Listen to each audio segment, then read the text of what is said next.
Hi guys, I'm here with Terence Archie, the person who plays Silver Sentry Silver Sentry. and Raptor Very well. My name is Raptar.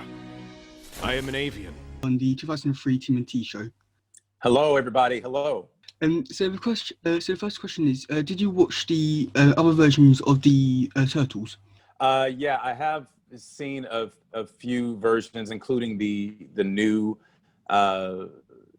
cartoon version. I saw a couple of the movies, and I saw what they tried to do with a couple of the movies. The first one was a bit more kid friendly, I think, and I think it got a little bit darker on the second one.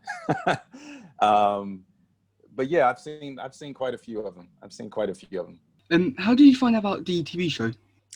At the time, I had another friend. You might actually know him also. He's done voices on Teenage Mutant Ninja Turtles as well. His name is Mark Thompson. Oh, Mark, yes, are you aware of Mark Thompson? yes, person plays Casey Jones. Yes, he's played quite a few of those, and he's also the voice of many Star Wars audiobooks right now. Mark Thompson. So Mark Thompson introduced me to the casting people, and I went in for an audition, and it went well, and I kept it up. And I wasn't able to continue it after a couple of years because I had other projects to go on to.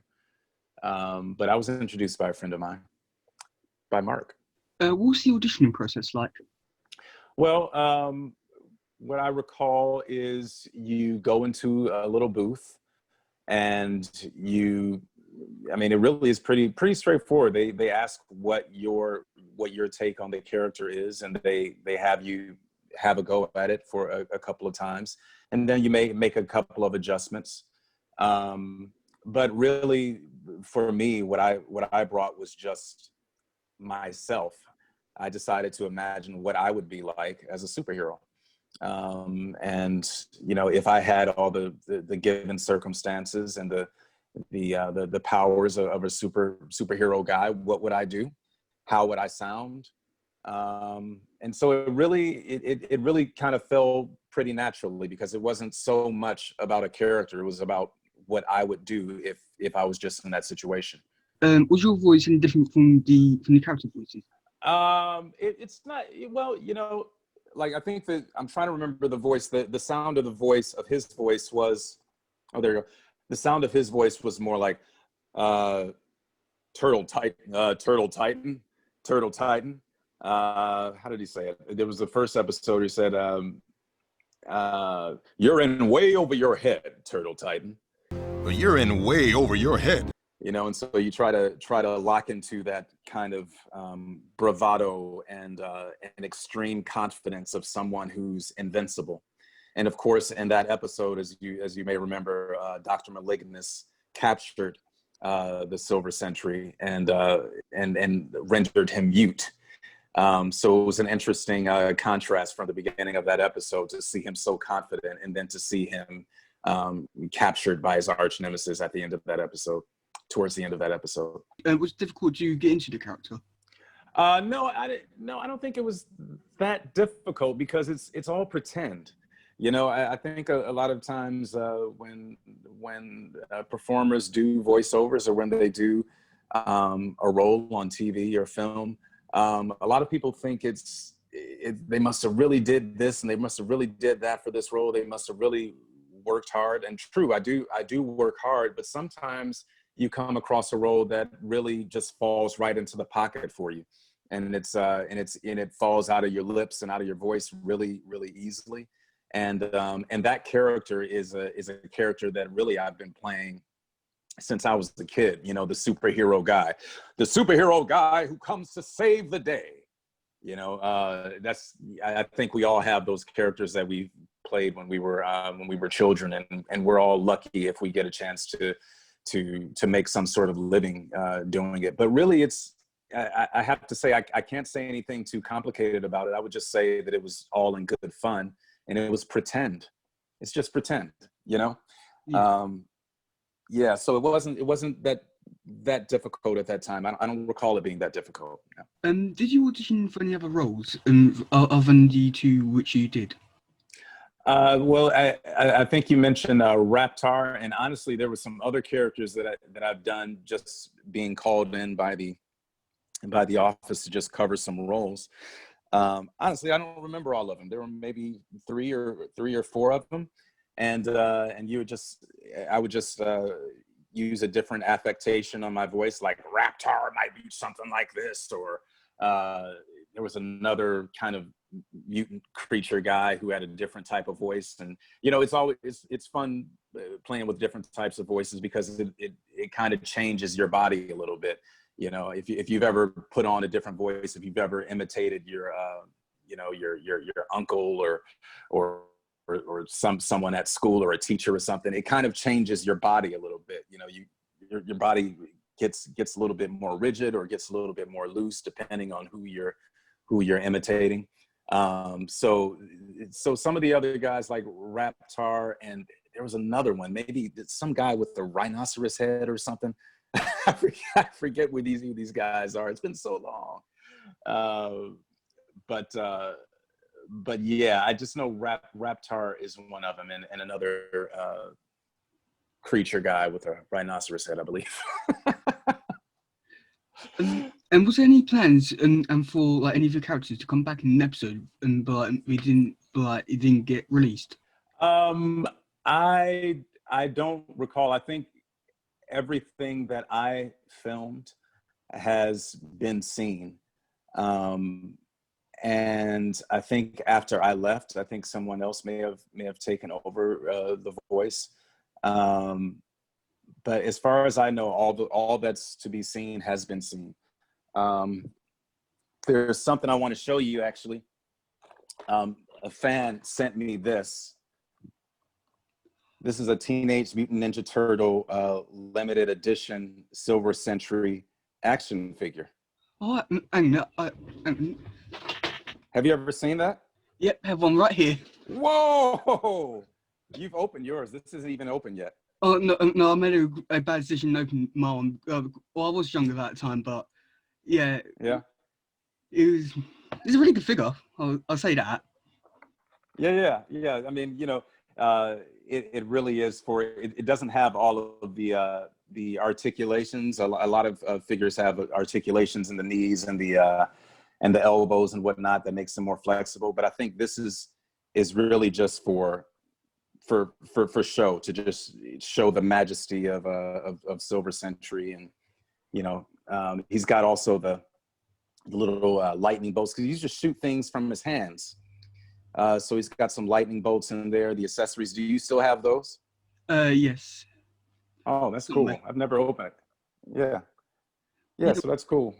Yeah, well, you never know. One NECA could do something with Silver Century. Yeah. Do you have a favorite episode from the TV show? Let me think about that. I think what's the guy's name with the that swings the baseball bat? Kato? Is it Kato? Casey Jones. Yeah.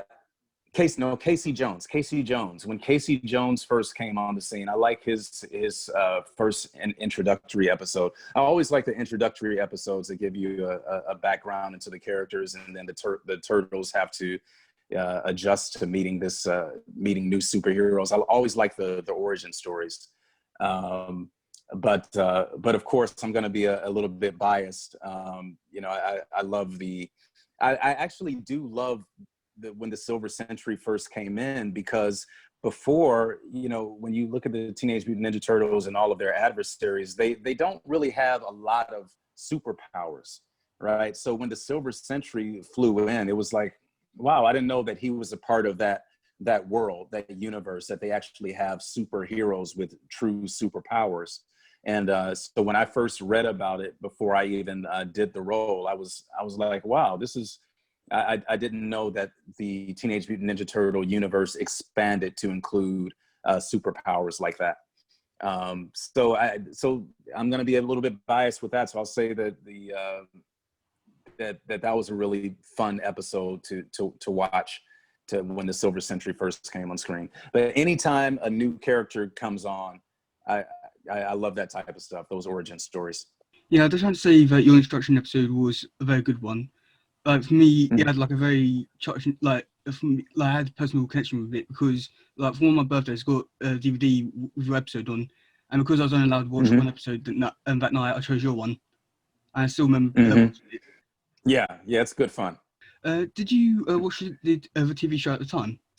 I don't recall. I don't recall. I don't know. I don't really recall. Because because you first played Silver Century, then you played Raptor. How was you approached for the role? Was you like taught into it, or did you find out about the role and then audition for it? Well, there's been times where I had been in the studio and then someone would say, can we try you out in this role? What do you sound like in this role? And then that gives me an opportunity, of course, to pretend a little bit more. So, when Raptor was presented, I just put on just looked into my cachet of pretend characters and pretend voices and just laid one on and laid an attitude on them. And it turned out well. And like I said, the Silver Century voice has always kind of been with me. It's kind of been that de facto superhero voice. And then I just layered in, my own experience into that. But the approach really just depended on what it was. A more grotesque character like Raptor is, he's going to have a little bit more gruff in his voice. He's not going to sound so clean and crisp. He's going to have some affectation because of things that he's been through, maybe crimes that he's committed, and he's going to sound a little bit different and weathered. But it all depends. It's anytime you get a breakdown, you try to find some relatability with it first to see, okay, does this reflect anything that's going on in my life? Have I ever felt like a superhero? Have I ever felt like a supervillain is what I would think. And what does that voice in my head sound like when I'm feeling like a superhero, when I feel like a supervillain? Because I think we all have little voices in our head, So that's all part of the fun of creating a character. You really just get to legitimize all the voices that you've had in your head that anyone else would tell you that you're crazy for having. Are any the voices not just from Toast, but like for anything you've done, are they any the same or are they all different? They're relatively different. I mean, I've done things for for instance, there was something I did for the Arts and Entertainment Network that was about a man who was murdered after winning the lottery by his friend because his friend took his money. So I was the voice of that guy. And it didn't necessarily have to sound like the real guy's voice. It only needed to have the conviction and intention so that the viewer can really feel like this is someone, a real person talking. So the truth is I've done more actual people voiceovers than I have done cartoons.